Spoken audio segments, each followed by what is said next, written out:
Hi, we're back with Xiao Hongshu, Little Red Book. Chinese artists, they're built different. What's their secret? Well, that's what I'm here to uncover because there's always a pattern. Sooner or later, they all get sloppy. Alright, I'm gonna stop. It's not that serious. Today, we're focusing on hair and hair only because my god, they're really hard to draw. Ever since I started learning hair painting from Chinese artists on Xiao Hongshu, it feels like I'm relearning hair from scratch, which is good, you know.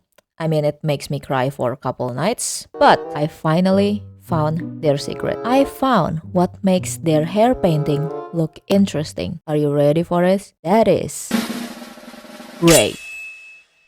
I can see confusion in your face. Let me explain. I first found out about this from 喝酒吃肉. Drink wine, eat meat. They seem like a fun person to eat barbecue with. They have a hair coloring tutorial. First, you add base color. Then, you add shadows all over. And then, you add highlights. So far, so easy, right? But the next step really stumps me. They add something called 反光, which means reflective light. 反 means opposite or counter, and 光 means light, so reflective light. Boom, I just taught you some Mandarin. Reflective light is the light that bounces off surfaces around an object or character, and it adds realism to your painting. The color of reflective light depends on the environment around the object. Normally, it's like that. However, the artists on Xiao Hongshu are far from normal in a good way, as in they have superpowers way, not the other meaning. Our teacher, Drink Wine Eat Meat, uses gray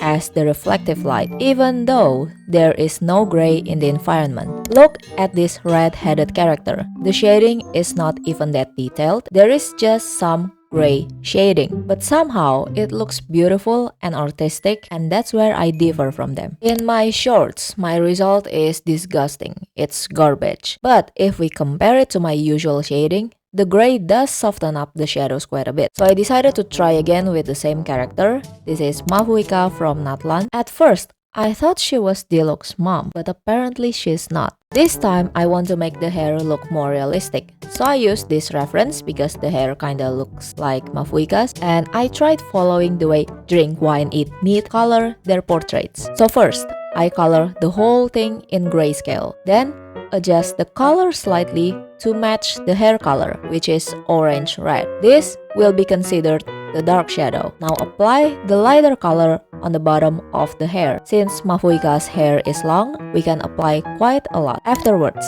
we can color the rest of the portrait, like her face and clothes. Now that we have our base done, we can paint it as usual. The method the artist Drink Wine Eat Meat is painting the portrait as a whole. As you can see, they don't focus on finishing one area at a time. Instead, they jump around to different parts, so the painting comes together as a whole. By doing so, you won't hyper-focus on a certain area and can notice mistakes easier. I will also do the same method as Drink Wine Eat Meat. The name's kind of a mouthful, don't you think? Can I just call them Drink Wine? Wait, that makes them sound like a drunk. Wait, actually, they signed the paintings with raw, which is meat. So I'll just call them raw. By the way, why does mine look so bad? It looks shit. Am I missing something? Yeah, you don't have skill! Hey, shut up. Maybe I can try and salvage it. How hard can it be? A few moments later.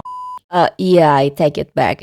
I can't. I'm just gonna stop. Alright. I know what you're thinking. Shut up. The method of using gray as the base color doesn't work for me. I mean, I do love painting in grayscale, but I usually paint the whole thing in gray and add colors at the very end, not at the beginning like this one. I've actually been learning another artist style, Chun Yuan. They're also on Xiao Hongshu. I've talked about them in my previous video, and I've come to really like their painting style, especially the hair painting. So I decided to study their artworks on Xiao Hongshu. And you know what? Chun Yuan also implemented gray in the hair painting, like for example in this artwork and this artwork. Always remember that the head is a sphere, so the hair shading should follow that round shape. That sounds easy, right? Of course it sounds easy. The execution, however, is a different story. I always remember this when applying the base shading, but I always got so distracted during during the rendering, I ended up forgetting everything. Which is why you should always have references in hand so you can look where you mess things up, you silly little goober. And having someone else's artwork as a reference is a good way to study their art style. For this video, I will just focus on the application of gray in hair coloring. So I will not show you the full process of my hair painting. So now, let's break it down before we do anything further. Feng, you should have done that first! Yes, I know. But what can you do?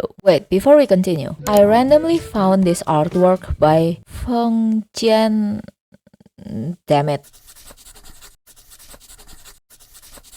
Feng Jian Yu Zhi. Why does it translate to Kazami Sumiyuki in English? Anyway, they also use gray for painting hair. So maybe this method is quite popular in China. Now, I have compiled some artworks from Junyuan Rou and Feng Jian Yu Zhi. Now, it's time to play detective. First off, this looks kinda random. I don't know where to start. Okay, I noticed that they apply gray on places that normally have the darkest shadow. Right here, you can find the gray near the root of the hair. Same goes for this, but this is much darker. And here too. They also do the same for the inside of the hair, like right here and also here. And even on top of dark shading. For example, over here.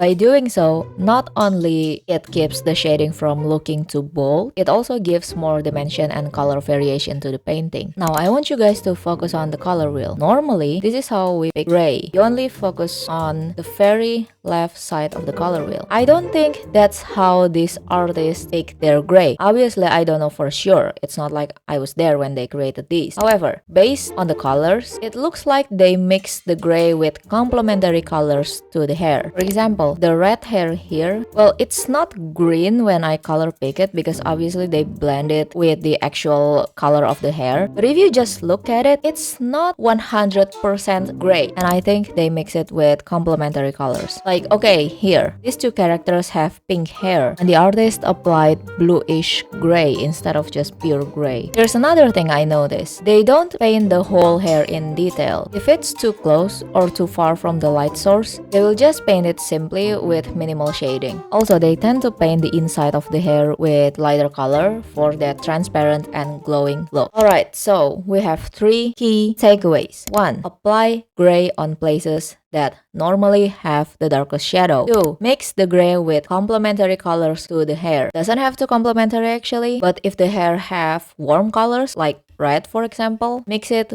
with cool colors to contrast. 3. Do not paint everything in detail and paint the inside of the hair in light colors. Hold on, that's 4 points. Oh well. Now, we already understand the theory, but how to implement it in practice? Will it work? Will it crash and burn? Let's find out. I'm applying gray on the dark shadows and some on the inside of the hair. I'm constantly zooming in and out because I don't think my execution looks natural. But then again, this is a new thing I'm trying out, so maybe I'm just not used to it yet. If you guys are trying out this method, don't be discouraged if it looks unnatural at first. Wait, shit. I forgot to mix the gray with complementary color. Look, I know complementary color for orange is blue, but I mix it with a bit of green because I might have forgotten my color theory class. Feng, I thought Paprika's hair is red! Yes, it is. I made a mistake with the base color. I will fix it in a minute. By the way, this is how I apply the gray. First, apply it with